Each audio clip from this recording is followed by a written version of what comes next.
obstacles mindfully. And this is the first episode of 2020, right? Yeah. So you can say that. Oh, shit! Okay.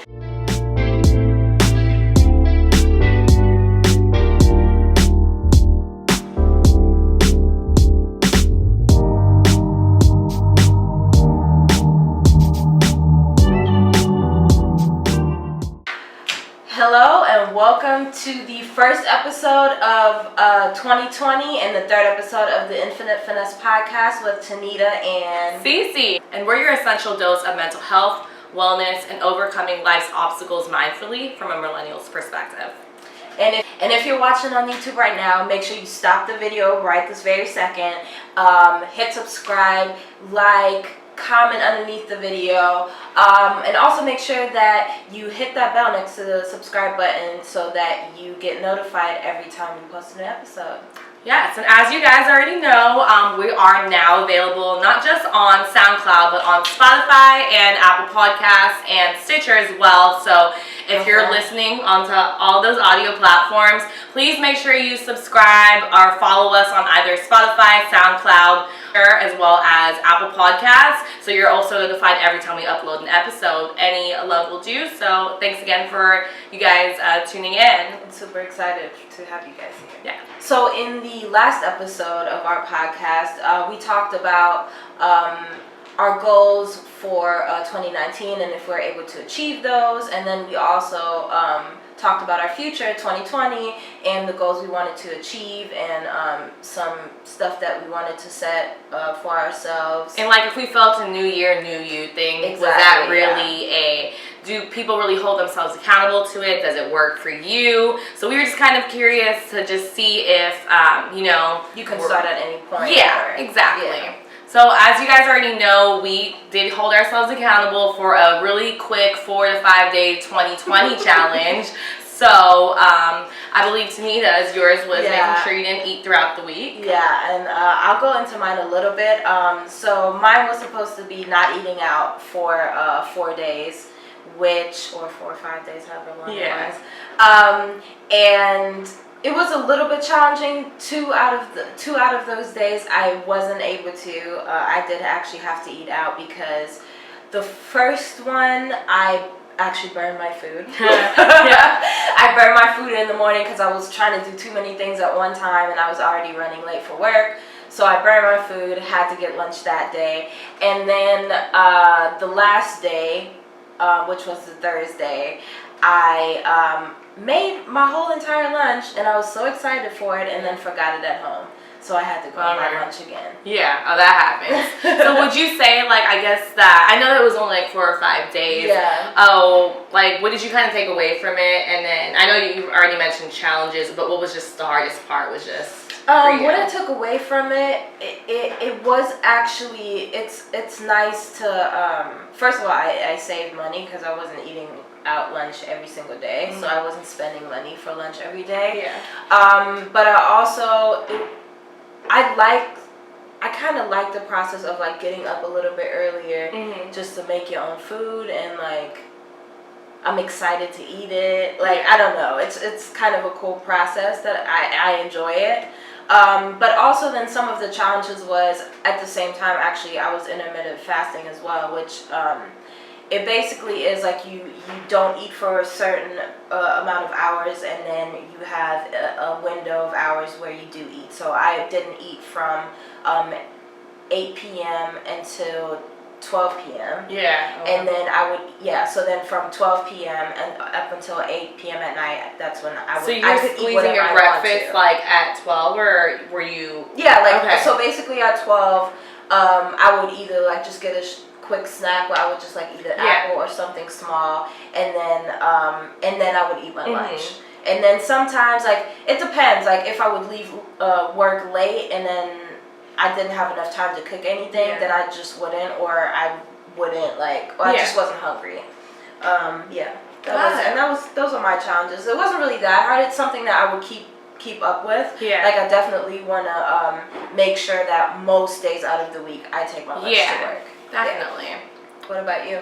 For me, my whole challenge was trying to make sure I was actually in bed by 10:45-ish or so. And I'll be very honest, like as an overview, I did mine for 4 days because honestly on the weekend, yeah, I'm not going to like be in bed by 10 unless I'm absolutely tired or if I like just I kind of have a day I could like lay around at home or whatever on the Friday, then sure.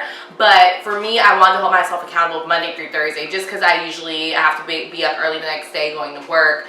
But I did notice 2 out of the 4 days I was back in bed at my usual time, which is 11 or 11:30. And there were just some days, like you guys can kind of hear in my voice, I was kind of overcoming a cold. So I would even be in bed by like 11 or 10, but I would be up like coughing, and it just didn't work out like I hoped. And then I'd say the challenge was because it was only 4 days, it was hard to stay consistent because it's only 4 days. So it's not hard to stick up to it, but to consistently be consistent with it, I guess.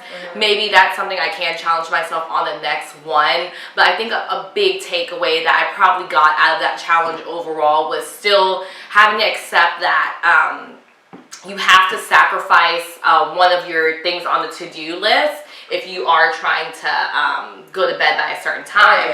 So like my whole thing is, it shouldn't have been an issue for me because I'm working out from home the next 2 weeks before I go back in the gym. Just a personal choice because it's the first, it's 11 days into January 2020. I can imagine if you guys go to the gym and all, it's like really packed right now. So I just like, my first 2 weeks, I just want to work out from home. Hence, that would be a perfect time for me. Once I'm done with my workout, I can go to bed right away.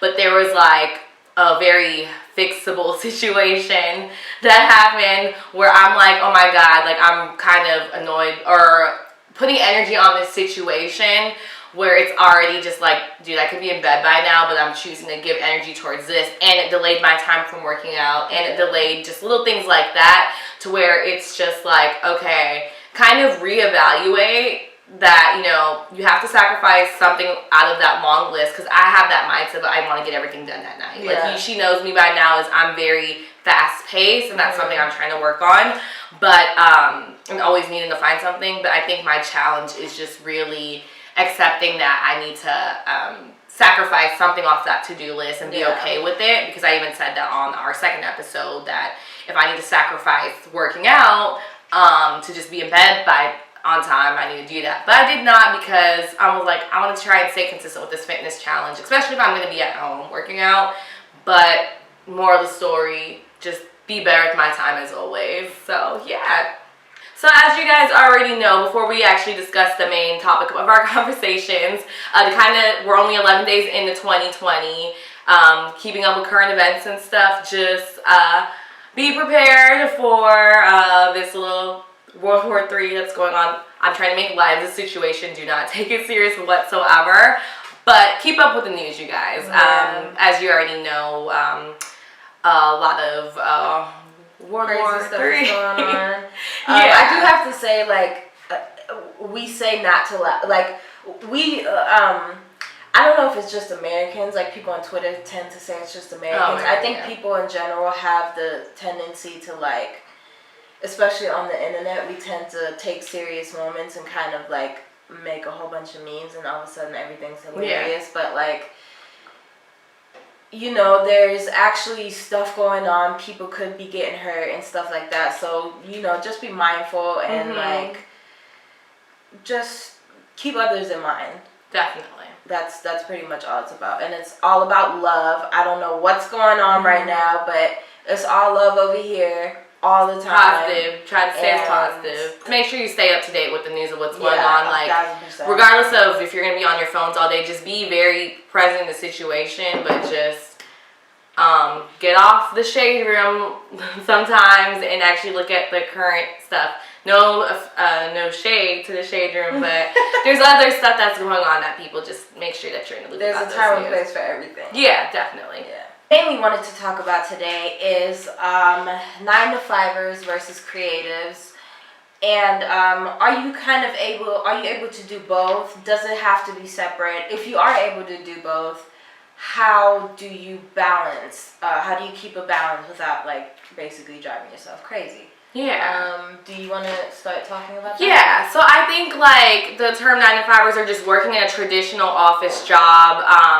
As you guys kind of already know, like we do what we do for our general office jobs, but as well as dedicate time to our creative interests, whether that's us painting, because she paints, I minorly paint, and she does digital work, I do digital work, things like that.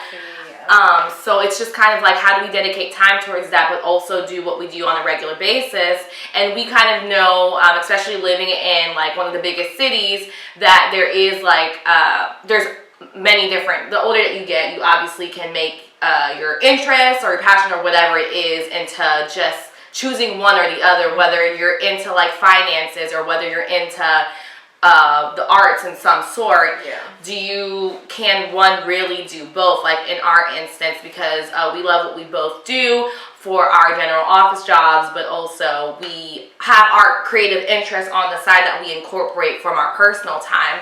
So I mean, like, I think for me, for my, the way that I kind of do like a healthy balance of it is because, for one, I love doing this podcast. This is one of our creative outlets of how we dedicate time, because we love doing like the creative process behind it, with thinking of ideas that we can incorporate, but then we're also doing the editing at the same time. There's digital work that's involved, digital art, and even just posting stuff, like some of the artwork.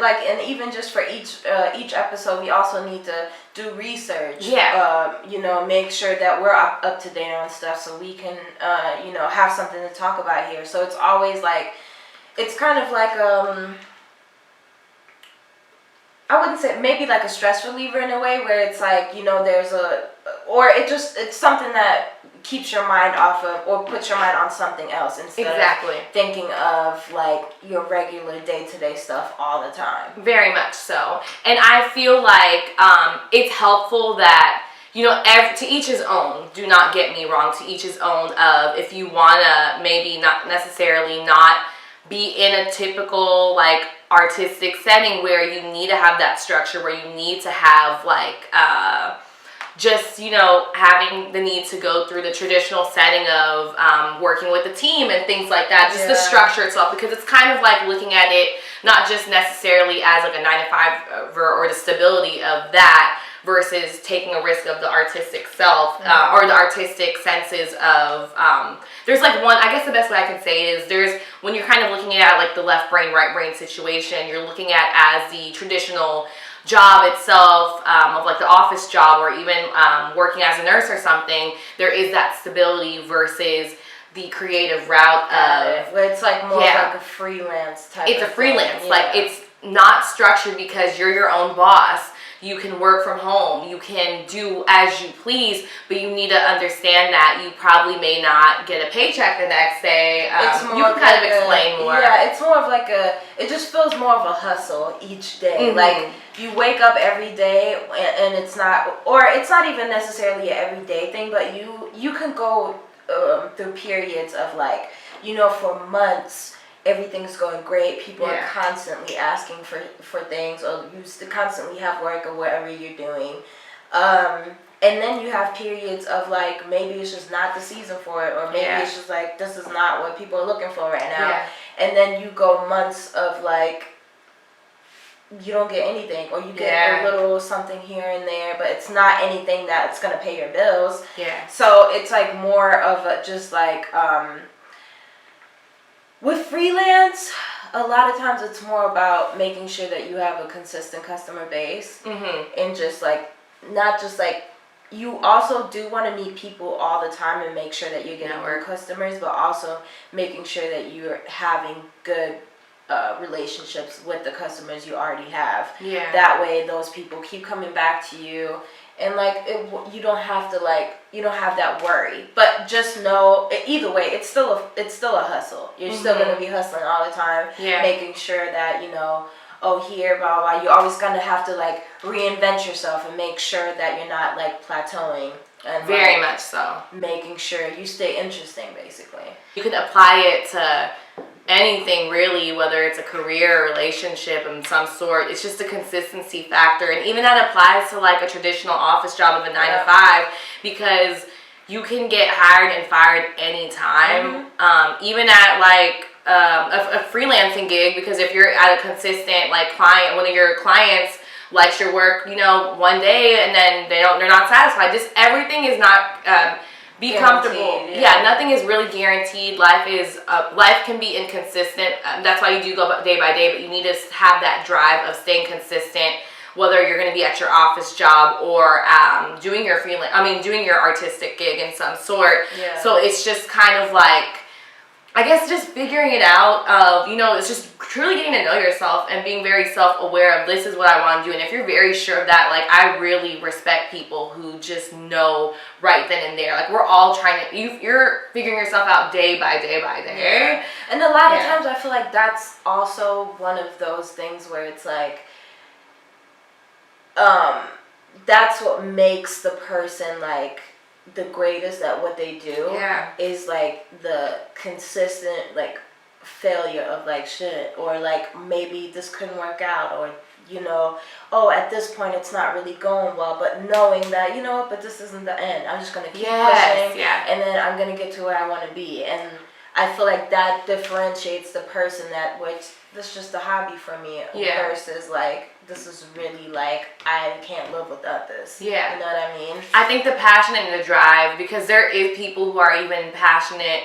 We're only kind of highlighting a lot on the creative routes, just because that's who we are. That's who we are. We're naturally creatives, but we also we are like, we do have our structure like that we like and things like that. But we're kind of like highlighting that because I think as social media continues to evolve and those kind of things, because if you imagine artists back in the day, like I'm just gonna use like a visual painter like Picasso, or if you Basquiat, things like that, as well as like musicians, they didn't have the social media platforms that we have now, to where you're kind of exposed and you can actually take advantage of the business opportunities that you can now unveil with social media that's happening. Because I mean, everything is still risky in some sort, but you know, I think just coming, depending on like upbringing of, you know, your personal choice, and then whatever family structures were like, hey, you should go to school for this and get this kind of job. I just think as we get older, like a lot of people I went to school with back either from home or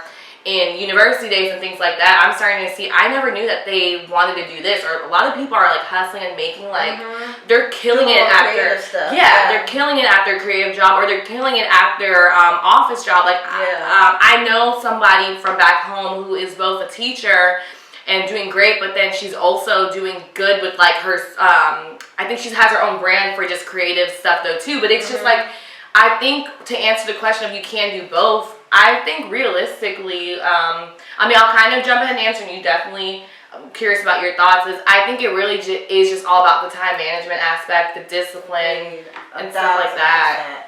I 100% agree. It's all about like,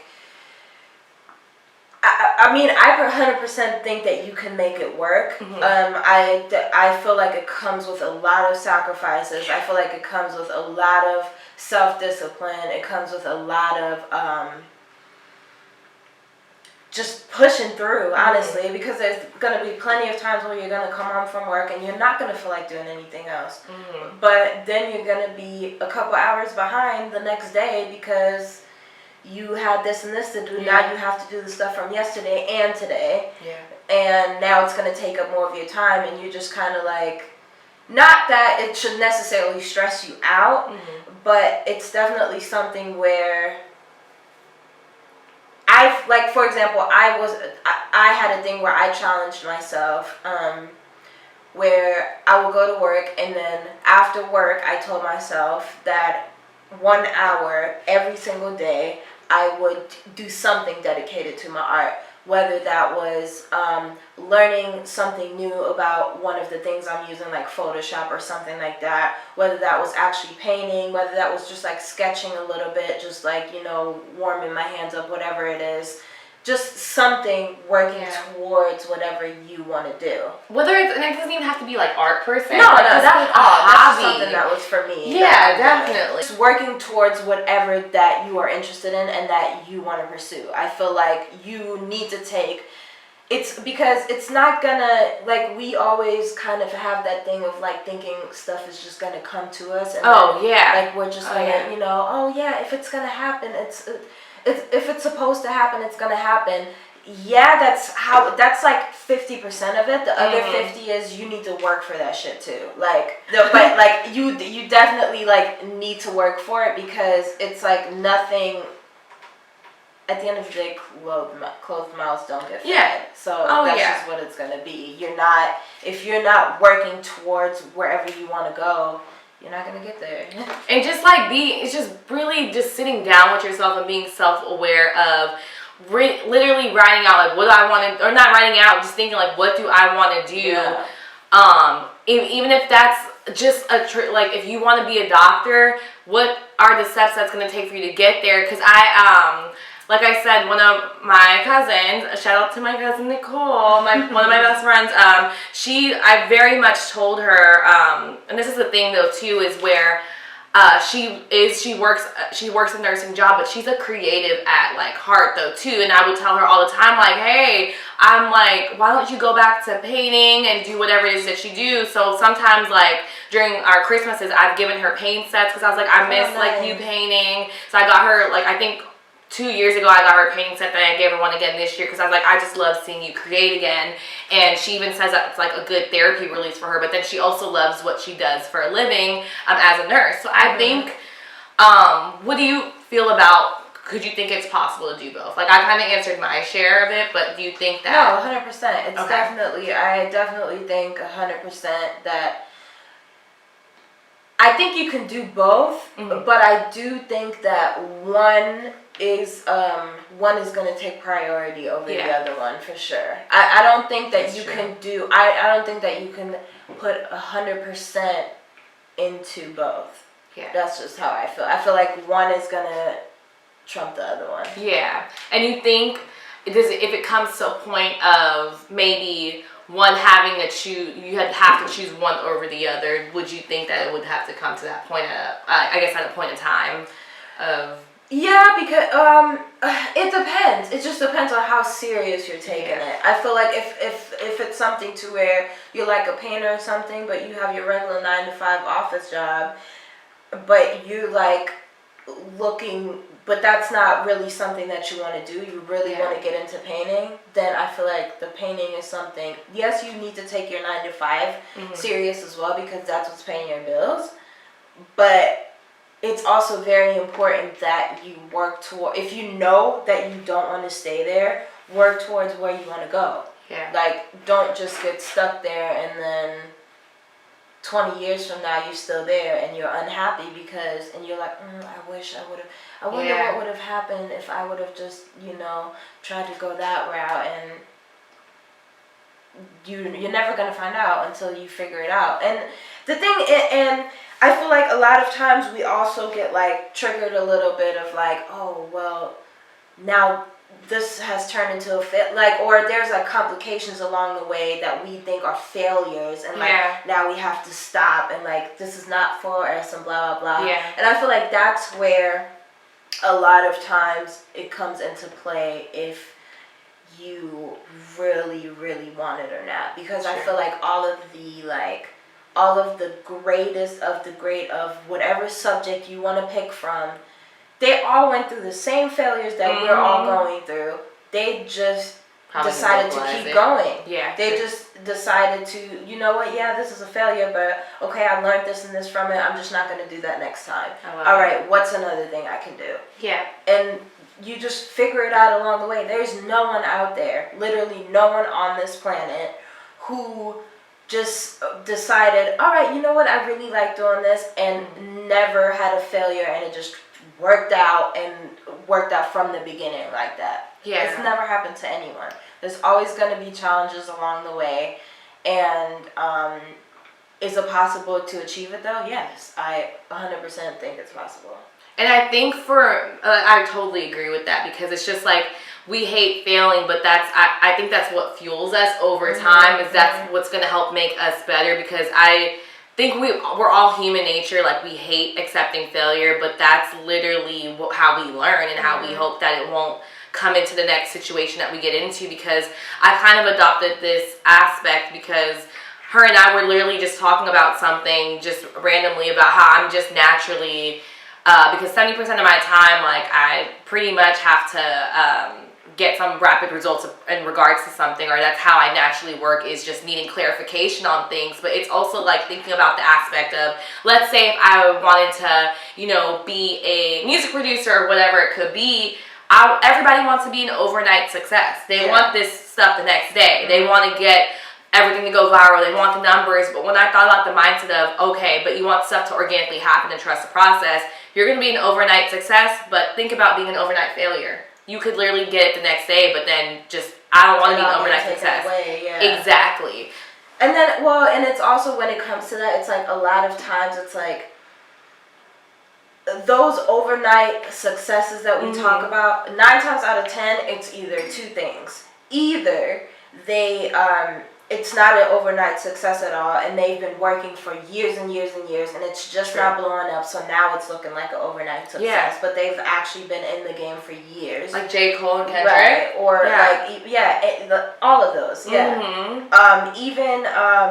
or it's like, if it really is just like an overnight success, the shit blows up, but then like 5 minutes later, they don't really like, I feel like there's not enough substance to like keep going and like have more content for later then. Like you get what I mean? Exactly. It's like you're just blowing up and rah rah rah, like I'm here, like all this like, and just getting comfortable, I think, around you, but then you don't really have much more to offer because you don't really know. It's not that it's not authentic. Just because it's an overnight success doesn't mean it's not authentic. True. But then a lot of times when people have had the time to like grind and like years and years of like, all right, this is where I want to go, I feel like they have there's more of a story behind it to where it lasts longer. Yeah. You know you get what I mean? Yeah. I don't know if that makes sense, but it just seems like if you have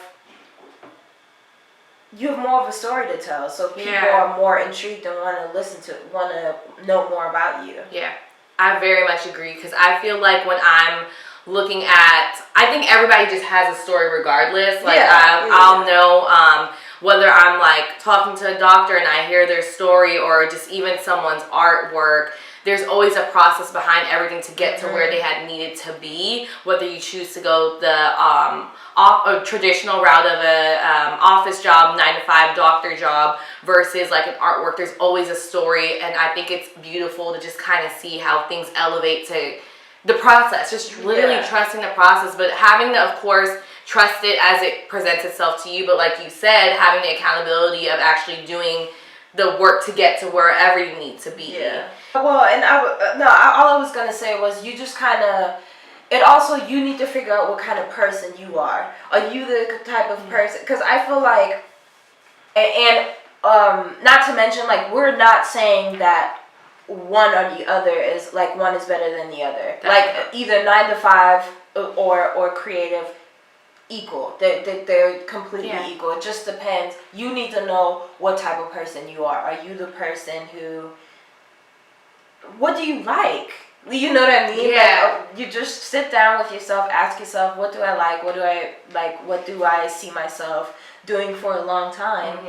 And then kind of go with that. And I think my last question then for you is, because you and I like are in a similar situation, or for those that are kind of similar to us, where we do what we do 70% of our time, and then we do like our interests on the side as well. Do you think, you might have already kind of answered this, but how can you do both to an extent? For me, one of the things was like, just have little challenges for yourself. Yeah.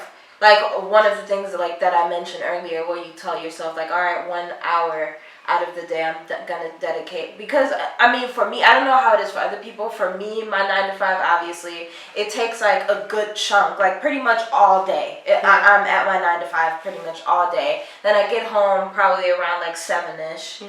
Still have to make sure like the apartment and everything is up to date, and then I need to make sure, yes, I am tired and I need to get up in the morning, but I am setting that 1 hour aside of working towards where I want to be. Very much because, so.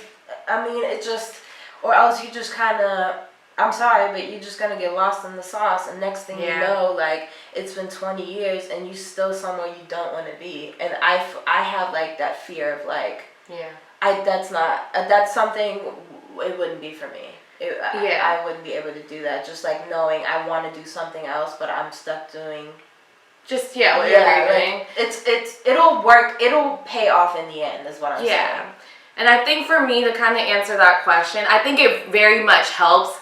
Because sometimes you just can't handle the circumstances that you're given, especially if you do make a big move to like one of a big city, or if you're living in a different country or whatever it could be. You kind of have to, think strategically of, okay, little life hack. I kind of go by the Maslow's hierarchy of needs of just, you have to do your general day-to-day feeding yourself, then security, obviously, whatever. But to pretty much, you have to kind of go with the circumstances of what's going to put food in your mouth, but whatever else, and then have your hobbies. But I think it also helps, like, if you're lucky enough to enjoy what you do for 70% of your time at your office job, that makes such a difference of just, like, at least enjoying that, but then still having that creative passion on the side, or even being content with it, like, because there'll be some people who are great business savvy people that do traditional 9 to 5, whether they're financial analysts, whether they're doctors or whatever it could be, but then they have like cool things of like doing, they're painters, they're artists. But I just think it helps when you enjoy what you do, like at your 9 to 5, but then you're just deciding like, I want to go ahead and dabble into my creative juices on the weekends. So I think you can do both if you just kind of. But that's kind of what I meant with like one still takes priority over the other one. So I think it's just being content with regardless of where you're at, and just kind of knowing if something doesn't work out for you is just to act on it, or to actually fix that situation. Instead of just kind of sitting like, why is this happening to me? And just say, what's this trying to tell me and whatnot. So I think, I feel you can do both to an extent. It's just honestly really knowing what you want to do at the end of the day. But also accepting the obstacles, like our whole point of the podcast, accepting your life's obstacles, but handling it very mindfully and being smart about it. Like always kind of thinking strategically in that process itself. Making sure you think ahead. So we want to kind of hear from you guys. We can go on about this topic all day, every day, because it's just such a creative, or it's such a good conversation starter as itself. But if you guys are going through a similar situation, do you just do a creative job? Are you freelancing? Do you do a traditional job? Like, are you in the process of being a doctor, a physical therapist, a financial analyst, whatever it could be? But we want to keep the conversation going and hope to hear like your thoughts about this as well. Like what are some of your challenges? How do you make sure that you balance both? Are you able to even balance it, or you just kind of gave up on one of those? Let us know, and let us know in the comments below. And we're excited to keep the conversation going. Yes, and if you just have hobbies, I think that's just really what this is though too. I think it's just attractive. It doesn't have to be like both of those are jobs. Just if you have hobbies. If you're just interested in something, like how do you make sure that you have your job, but then also just like whatever you're really, really into, you make sure that you keep that up on a consistent basis. Okay, so we're going to go ahead and head into our music segment. Basically just what has it been maybe the past week or since the last podcast have we been listening to on repeat? So Tanita, what have you been listening to? Okay, I'll go ahead and start. I first saw this singer on Colors on YouTube, and her name, the song is called Attention. Her name is Tiwa Savage. I don't know if have you ever heard about her? No, I haven't heard about her. I hadn't heard about her before then, but she is, I believe she's an African artist. And this is her song. I absolutely love it, but here we go.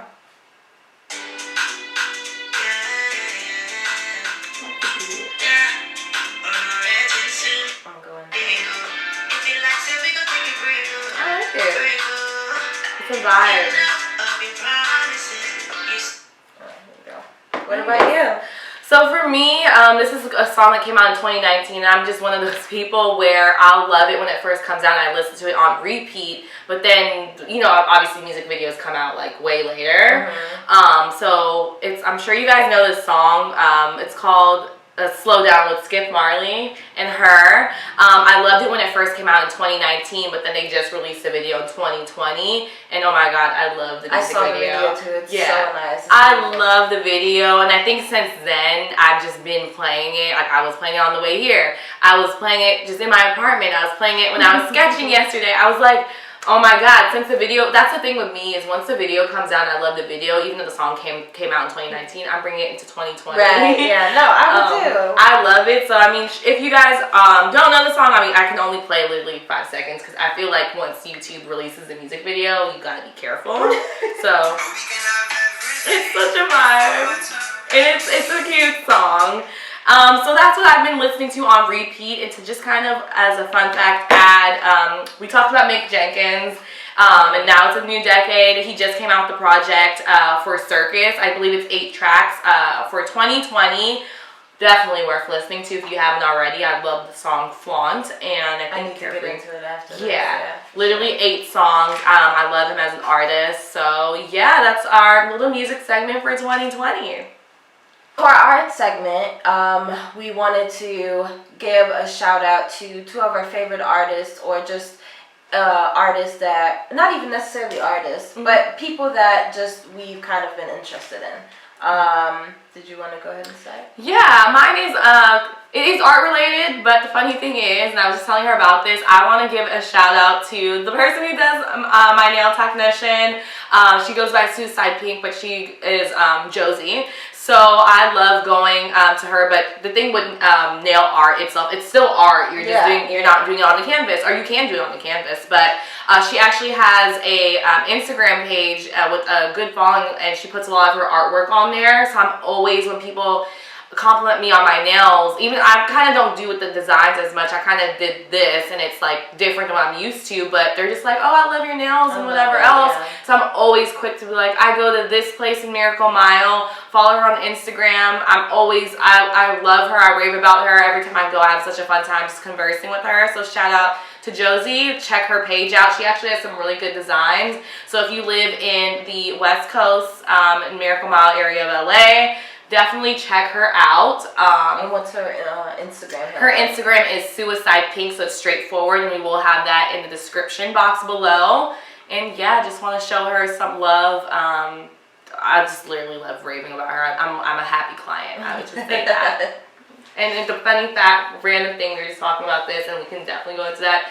Just didn't realize how many people look at nails as much, and even guys compliment my nails. I'm like, really? And I'll be at the gym, so I'm like, okay, if you want to go get your nails done, then go to her. But yeah, even for a simple design like that, they're just, I love her. So yeah, and her nails are always on point. Thank you. Sure. Thank you. For me, one of my people is actually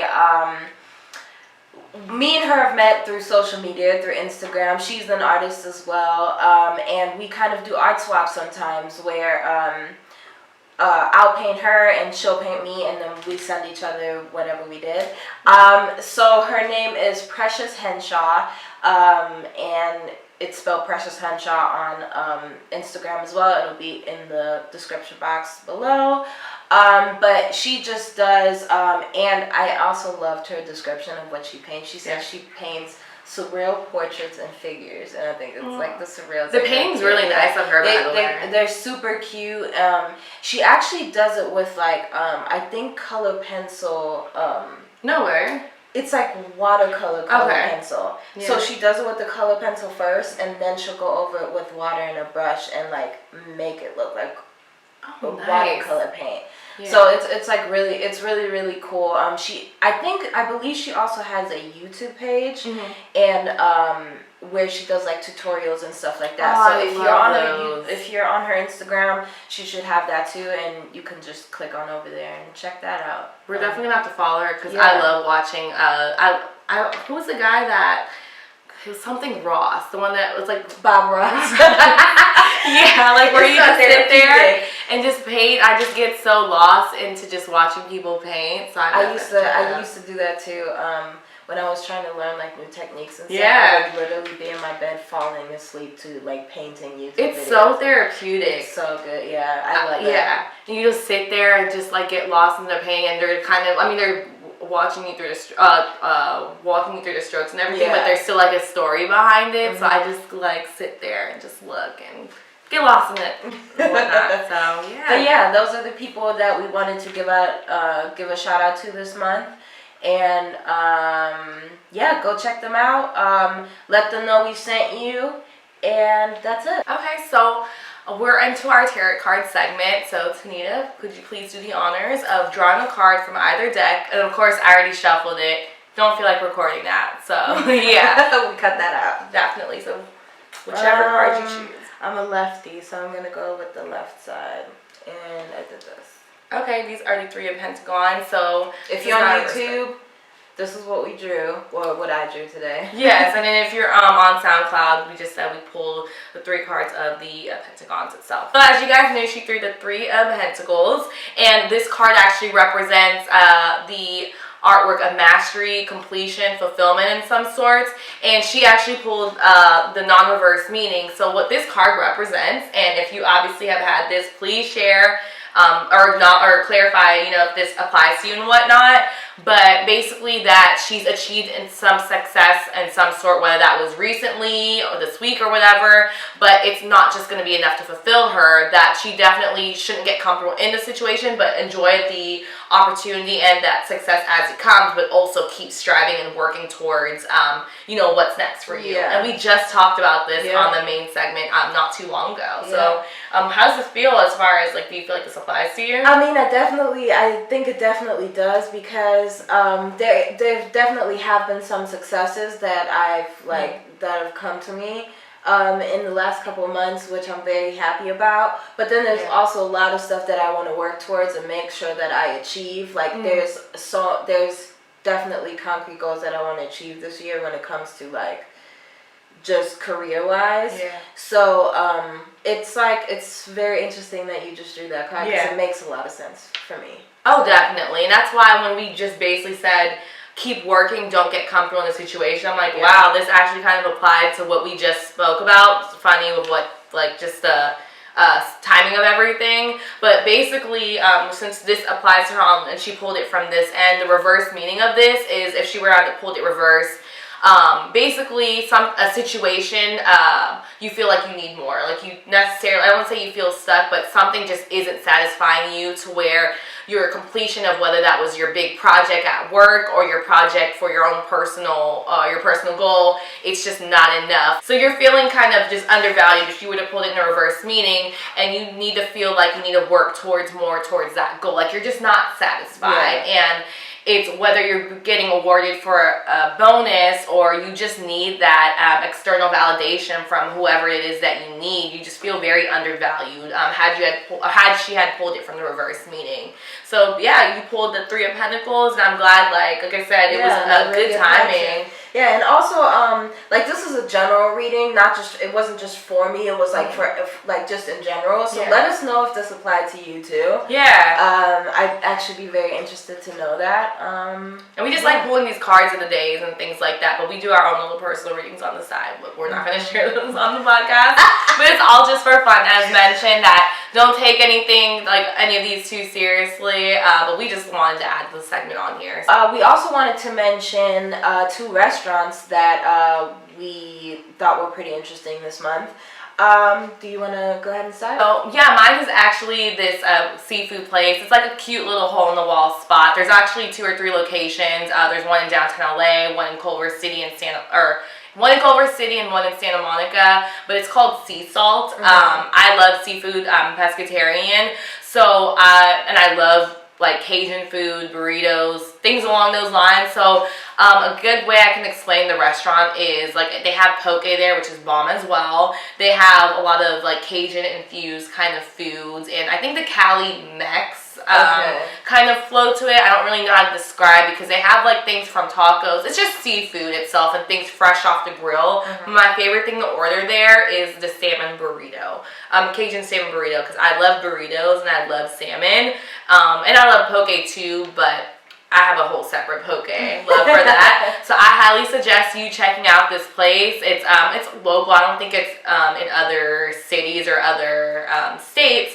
But if you're ever in the downtown LA area, or if you're ever in the South Bay, definitely check them out. So good, especially because it has such a nice, like, unique taste to it. But it's not like it's a cute little, I don't say hole in the wall, but it is a cute like little a mom and pop shop. Yeah, but so it's really reasonably priced as well. So that's my favorite restaurant. What about yours?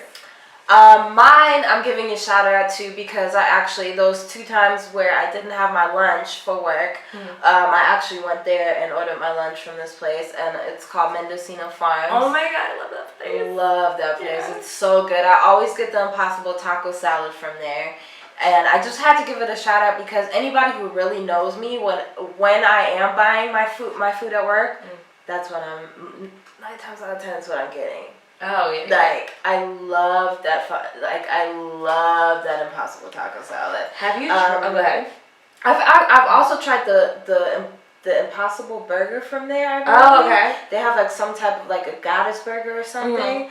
That's really good too. But I prefer the taco salad, so that's the one I always go with. So I definitely wanted to give them a shout out. Yeah. I have to tell you though, because I love Mendocino Farms too. I know you're into couscous. Have you tried their curry couscous? Oh my god, that's my favorite thing to eat from there, as well as their banh mi like sandwich.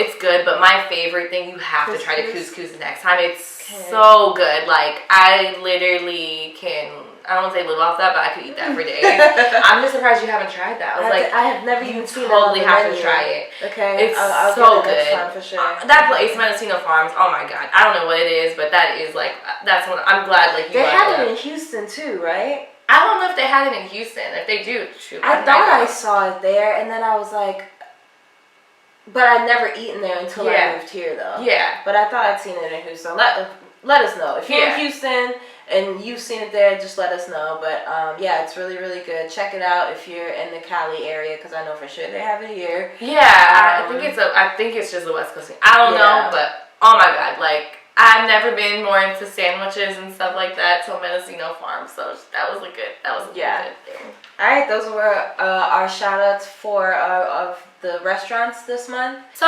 we're going to be into our last segment, which is our financial tip. Last week we did a finessing tip. So basically, I think for this one we want to go ahead and add a financial tip on there. So I'll go ahead and kind of lead in with this. I don't know if you guys know, I mean, obviously the older we get, we have to be more mindful about like finances and things like that, budgeting. But I've gotten into finances probably for the past 3 or 4 years and just kind of reading up about like many different ways of like, you know, when you have your student loans, doing the snowfall method with debt, just kind of keeping up with the trends in some sort.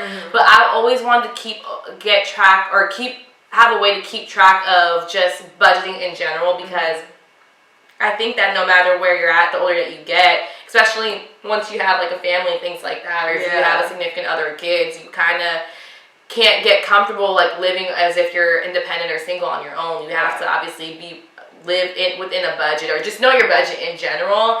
And a good tip, I'm sure some of you guys may or may not know, I like to do Mint budgeting. There's other ones, but Mint stuck out to me. I've been a member of it for 5 years or so. Oh, wow, okay. Yeah, so I've been keeping track of that, but I'm not gonna lie, I wasn't as consistent with it because I was trying to figure out methods that worked best for me. And I'm not gonna lie, I'm pretty old school though too. I do the most when it comes to, I'll take a Sunday out to like literally go through my budgeting, like know what I spent and stuff like that. I just have to hone in to have that structure. Like I made myself this way, guys. Like that's good though. Yeah, I'm a Sagittarius and we're not known for the structure, but I can't be like my mindset. I can't be unstructured like I was in middle school or high school or something or whatever. So I'm the type of person where I will literally, I did the receipt method where I had all these different envelopes and I saved every receipt. I would separate it by going out to eat. Different categories, but I would manually write it down. Like I literally would spend 2 hours just writing everything down okay, this is what I spent. This is the budget I have. Did I exceed this? And I'm like, wait, why am I doing all of that when I was using Mint? Like, maybe not every transaction I use, it would update it right away anyways, but probably I'd take a Saturday or Sunday and just kind of go through, and I still save my receipts and categorize them. I just don't write them down anymore. I just kind of go on the app itself and start categorizing it. So I know how much I'm spending. Did I exceed that budget? What do I need to cut back on? Because, like the older you get, you kind of have to, if you're going to invest in like stocks, or if you have stuff that you want to save for, if you have to pay off debt, whatever it could be, you want to simplify the process as you can be. And this is a little funny story I'm going to add. I mean, I still do the envelope method or the receipt method on top of, in addition to the Mint budgeting, but I'm also that person where I need to separate literally everything. So if I'm at the grocery store and you know how you buy like your personal toiletries, I'm that person where I will separate those transactions, and I'm not going to hold up a line per se, but I'm like, okay, here's all my foods. I need to separate that so I know this is how much I'm spending on my food groceries, and then I will separate. I'm still paying on the same card. Like you do another transaction with that? I know. I don't care.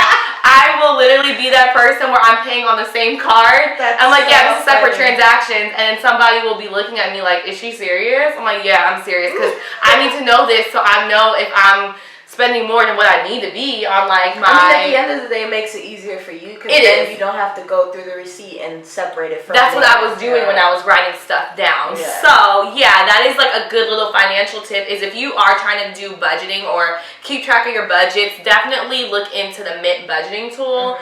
If you prefer to just write everything down, and just if you have the time to do that, then go for that. But the thing I do like about Mint is you can set aside your budget categories. It shows your transactions, stuff you could work on from the previous month, and it's just really user-friendly. Is it free? Yeah, it's a free app. Highly suggest doing that if you want to keep track of your budgeting. The only thing I don't like is, you know how when you spend everything that's directly associated with your debit card or your credit card, the transactions show up right away. Because Mint's like a third-party app itself, it takes like 2 or 3 days. Because I'm the type of person where I just want to like get on my app and categorize it right away, because it doesn't always read every transaction. I have to wait till like 3 or 4 days. So I just usually save my days for a Sunday or just a random day I have time to like go through my budgeting. So that is my little financial tip. Thanks again, you guys, for listening to the 3rd episode of the Infinite Finesse Podcast with Cece and Tanita. And tune in again for our next episode. Also find us on Instagram, Twitter, SoundCloud, Spotify, Apple Music, YouTube, and more. We're pretty much on all platforms now. I'm pretty proud of that. Make sure that you follow all of our accounts and individually. All of our accounts will be in the description box below. Make sure you check that out. Invest in yourself, finesse your goal. Thanks for tuning in, guys. First episode of 2020. We love you. Subscribe. Thanks again.